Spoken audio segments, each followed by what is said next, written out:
আসসালামু আলাইকুম। সর্বশেষ গত 4 বছর আগে মিজানুর রহমান আজহারীর মাহফিলে গিয়েছিলাম আমাদের ফরিদপুরে। এরপরে বাংলাদেশে তেমন কোনো মাহফিল আর তিনি করেননি, আমাদেরও আর যাওয়া হয়নি। তো গত কয়েকদিন আগে খবর পেয়েছিলাম মিজানুর রহমান আজহারী যশোরে আসবেন। তাই খামারের শত ব্যস্ততার মাঝেও আমরা সময় বের করে নিয়েছিলাম বা প্ল্যান করে রেখেছিলাম আগে থেকেই যে যশোরে এই মাহফিলে আমরা অংশগ্রহণ করবো ইনশাআল্লাহ। আপাতত সজীব মামা 4 দিনের ছুটি নিয়েছেন, খামারে তিনি কাজে আসেন না। তো এই জন্যই আগের দিন আমরা অনেক কষ্ট করে তারপর আমাদের গরুর ঘাসগুলোকে রেডি করে রেখে যাচ্ছিলাম, যাতে করে পরের দিন আমাদের অনুপস্থিতিতে কোনো সমস্যা না হয়। যদিও আমরা পর্যাপ্ত পরিমাণে ঘাস কেটে রেখে গিয়েছি গরুর জন্য, ঘাসটা হচ্ছে মেন, বাকি খামারের অন্যান্য যে বিষয়গুলি আছে, অন্যান্য লোকজন যারা আছে তারা সেগুলি বুঝতে পারবে, কিন্তু গরুর খাবার সংগ্রহ করতে না পারলে এটা একটা সমস্যা হয়ে দাঁড়াবে। তো আলহামদুলিল্লাহ মোটামুটি ঘাস আমরা কেটে নিয়ে আসছি। এই ঘাসগুলোকে এখন আমাদের চপার মেশিনে আমরা কেটে নিব গুঁড়ো করে, তারপর এগুলোকে রেখে যাবো ইনশাআল্লাহ। তো যাই হোক, আলহামদুলিল্লাহ পর্যাপ্ত পরিমাণে ঘাস আমরা নিয়ে এসেছি। এই ঘাসগুলোকে আমরা এখন কেটে নিব এবং এর পাশাপাশি গরুকে কিছু খাবার আমরা দিয়ে যাবো ইনশাআল্লাহ। এরপর আমাদের গন্তব্য হচ্ছে মিজানুর রহমান আজহারীর মাহফিলের উদ্দেশ্যে আমরা যশোরের উদ্দেশ্যে রওনা হবো।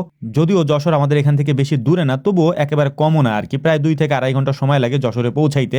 যেহেতু এই মাহফিলটি পুলের হাটে, অর্থাৎ হচ্ছে যে আদ্দিন ফাউন্ডেশনের উদ্যোগে যে মাহফিল অনুষ্ঠিত হচ্ছে, এটা হচ্ছে যশোর থেকেও প্রায় 20 কিলোমিটার ভিতরে। তো যাই হোক, আলহামদুলিল্লাহ আমাদের খামারের কাজ মোটামুটি শেষ। পর্যাপ্ত পরিমাণে ঘাস আমরা কেটে রেখে দিয়ে গেলাম এবং এর পাশাপাশি গরুকে আমরা খাবার দিয়ে গিয়েছি। তো এবার আমরা রওনা হব যশোরের উদ্দেশ্যে। প্রচুর পরিমাণে ঠান্ডা, এই ঠান্ডার মধ্যে আমার বেশ সমস্যা হচ্ছে, কারণ হচ্ছে আমার এমনিতেই ঠান্ডার সমস্যা, আর এই কারণে হচ্ছে মূলত আমি আদা পানি লবণ এগুলা গরম করে তারপর একটা ফ্ল্যাক্সের মধ্যে ভরে নিয়ে যাচ্ছিলাম, যাতে করে আমার সমস্যা না হয়, যেহেতু অনেক সময় বাইরে থাকতে হবে এবং কোথা থেকে কোথায় যাই তারও ঠিক নাই। তো যাই হোক, আলহামদুলিল্লাহ সবকিছু ঠিকঠাক। এখন আমরা রওনা দিয়ে দিলাম যশোরের উদ্দেশ্যে। আমরা যাচ্ছি হচ্ছে নড়াইলের ভিতর দিয়ে, বিশেষ করে কারণ নড়াইলের ভিতর দিয়ে যশোরে যাইতে আমাদের জন্য একটু সুবিধা হবে এবং সহজে আমরা পৌঁছাইতে পারবো ইনশাআল্লাহ। তো আজান হওয়ার পরে রাস্তার পাশে গাড়ি সাইড করে আমরা নামাজ পড়ে নিলাম এখান থেকে। এখন নামাজ শেষ করে এখান থেকে আমরা আবার রওনা দিব যশোরের উদ্দেশ্যে। এটা হচ্ছে নড়াইলের ভিতর সম্ভবত।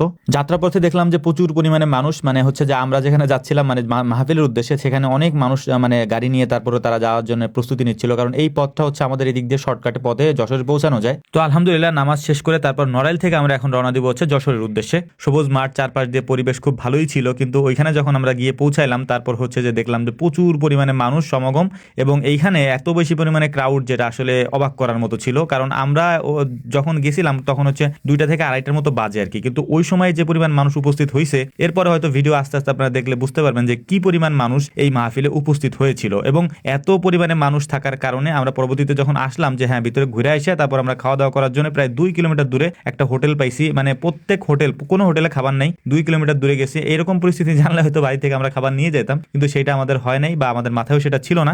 2 কিলোমিটার দূরে যায় তারপরে হালকা কিছু খাবার আমরা পাইছি, তাও অনেকক্ষণ দাঁড়ায় থাকার পর। যাই হোক, আলহামদুলিল্লাহ আসরের নামাজের পরে মূলত হচ্ছে মূল প্রোগ্রামটা শুরু হয়। আগে হচ্ছে ইসলামী সঙ্গীত পরিবেশন হয়, এরপরে হচ্ছে মূল প্রোগ্রাম শুরু হচ্ছে আসরের নামাজ বা মাগরিবের নামাজের পর থেকেই। মাগরিবের নামাজের পরে শেখ আহমদুল্লাহ হাফেজাহুল্লাহ উনি আসেন, উনি বক্তব্য দেওয়ার পরে আস্তে আস্তে পুরো মাঠ এবং পুরো ক্রাউড যতটুকু ছিল আর কি, এত পরিমাণে মানুষের সমাগম হয়েছে, এইটা আসলে আপনারা না দেখলে বা ওইখানে যারা ছিলেন তারা ছাড়া কেউ বুঝবে না আসলে অ্যাকচুয়ালি। তো আলহামদুলিল্লাহ শেখ আহমদুল্লাহ হাফেজাহুল্লাহ উনি বক্তব্য রাখতেছিলেন। তারপর হচ্ছে যে আমরা আমাদের সাথে যা খাবার টাবার ছিল ওইগুলা মোটামুটি খাওয়ার চেষ্টা করতেছিলাম, কারণ বাহির থেকে পুনরায় আবার খাবার নিয়ে ভিতরে ঢোকাটা পসিবল ছিল না, যে এত পরিমাণে মানুষ গেটে ছিল যে গেটটা ভেঙে যাওয়ার মতো উপক্রম হয়েছিল আর কি। তো আমার ফ্ল্যাক্সের মধ্যে গরম পানি ছিল, আদা ছিল, এগুলো আমি বারবার খাওয়ার চেষ্টা করতেছিলাম, কারণ গলার অবস্থা যেহেতু ভালো না, কোনোভাবেই ঠান্ডা পুনরায় লাগানো যাবে না আর কি। তো যাই হোক, বেশ কিছুক্ষণ পর আলহামদুলিল্লাহ মিজানুর রহমান আজহারী সাহেব আসলেন। মানে একেবারে শর্ট টাইমের মধ্যে, এটা আমাদের জন্য ভালো ছিল। তবে সমস্যা একটাই ছিল, সেটা হচ্ছে যে আমরা কোথাও যোগাযোগ করতে পারতেছিলাম না, একেবারে মানে পুরো নেটওয়ার্ক ক্লপস। কোনো নেটওয়ার্ক 2টার পর থেকে একেবারে রাত 9টা 10টা 11টা 12টা পর্যন্ত কোনো নেটওয়ার্কই কোনো মোবাইলে ছিল না, তাই কারোর সাথে যোগাযোগ করতে পারতেছিলাম না। তো এইটাই একটা প্রবলেম ছিল।